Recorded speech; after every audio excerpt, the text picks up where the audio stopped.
The morning sun had just begun to warm the golden grasslands of Tanzania's Nyaroko Reserve.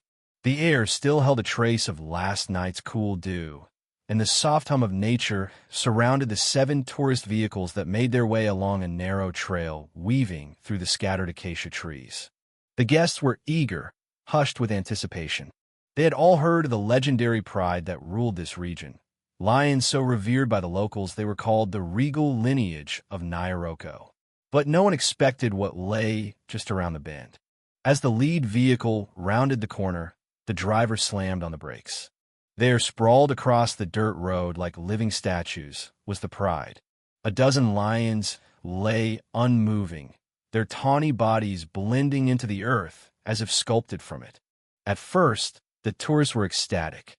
Cameras clicked, phones were raised, excited whispers filled the jeeps. But the mood shifted quickly. The lions weren't lounging. They were too still. Even the cubs didn't play. Even the lionesses didn't lift their heads.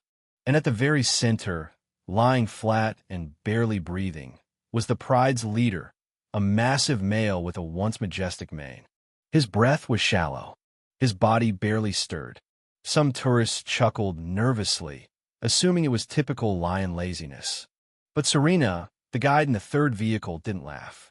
She had worked with lions for over a decade, and this scene chilled her.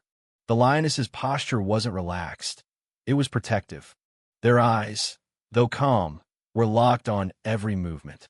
Serena's instinct screamed. This was not dominance. This was distress. When a man in the second jeep moved to open his door, Serena's voice rang out. "Close it. Now." She was calm but firm.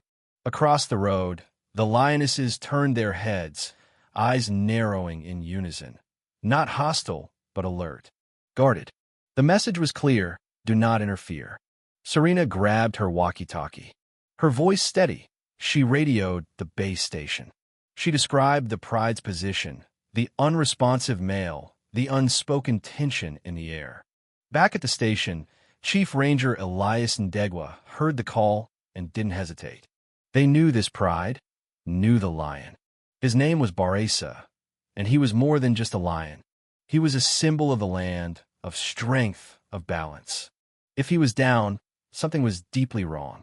30 minutes later, 2 conservation trucks pulled in behind the tourist convoy. 4 rangers stepped out, 2 with medical packs, 2 carrying long padded sticks. Their approach was slow, careful. The lions didn't move, until one ranger stepped too close. A lioness rose, her ears flattening as she let out a low, rumbling growl. Not aggressive, but a warning. The lead ranger, Elias himself, raised his hand to signal the team to hold. He crouched at a safe distance, watching Barasa's shallow breathing. No blood, no wounds, but years of experience told him exactly what he was seeing. "He's not injured," Elias murmured. "He's sick." It was likely a parasitic infection, a common, deadly affliction during the rainy season. The team had seen it before. Without treatment, it was fatal. The pride's formation said it all. They weren't guarding territory. They were guarding him. One of the younger rangers retrieved 2 injections from the kit, an antiparasitic and a stabilizer. Administering them would be risky. The lionesses weren't attacking, but they weren't moving either. Elias stepped forward, speaking gently in Swahili. His tone was soft, like a lullaby. The lions didn't flinch. They knew this voice, this scent. He had been near them before, not as a threat, but as a guardian. A long moment passed. Then one lioness stepped back, then another, just far enough. Elias knelt beside Baresa and placed a gloved hand on his side. The heartbeat was faint. He administered the injections swiftly, whispering a quiet prayer beneath his breath. Baresa twitched. A low growl escaped his throat. Not anger, just a signal. He was still here. The rangers stepped back. Now, they could only wait. In the jeeps, the tourists had fallen silent. No one reached for their phones anymore.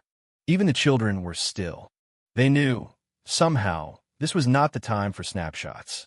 It was a moment too sacred for interruption. The lionesses hadn't moved. They pressed close to Baresa, nuzzling him gently. One cub tried to climb onto his paw. A lioness nudged the cub away and laid down beside the great male, her body pressed against his like a shield. In the lead jeep, an elderly man wiped his glasses. "I've seen lions," he whispered, "but never like this." His daughter nodded. "It's like they're waiting." Serena, standing by the ranger vehicle, replied softly, "They are." Time stretched. The sun climbed.